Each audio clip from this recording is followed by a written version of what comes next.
Same thing with housing. What happened with housing?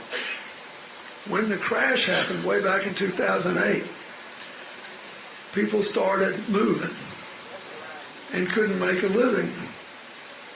It was especially pronounced where I just came from in Las Vegas, which had the third biggest economic collapse in the country then. And then when COVID hit, it happened all over again, and people were leaving where they were living.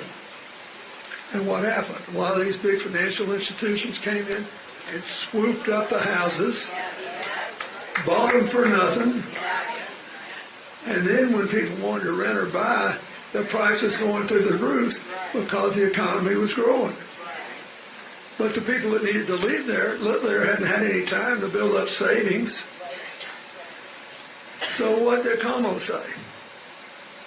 She said, we need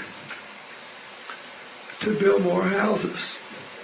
First, because that will lower the cost with more competition. And here's how I'm going to build 3 million houses. Then she said, we ought to give people help in making down payments and deductions for rent payments or mortgages they otherwise couldn't afford. And we'll settle this thing down and make more affordable housing. What did her opponents say? You got to vote against her. We had inflation. What did she say? What are we going to do about it? Then he said, and look at what happened to gas prices while they were there. You got to vote against them. And she said, well, they screwed up the supply chain. But we're now producing more energy than we consume for the first time since the 1950s, because this administration followed what they called an all-of-the-above strategy. Basically, natural gas, solar, wind, geothermal, you name it, and get everybody involved. And if you notice, gas prices have been dropping now for 2 or 3 months.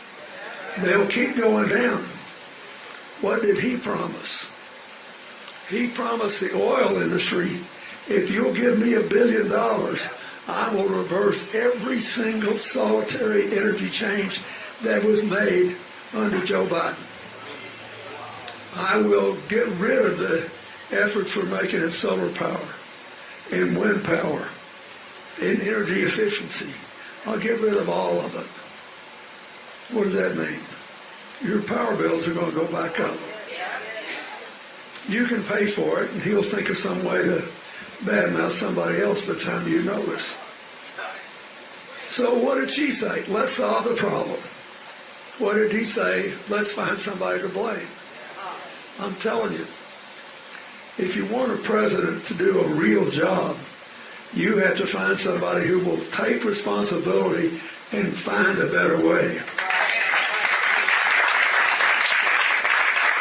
So, that's my pitch. If you look at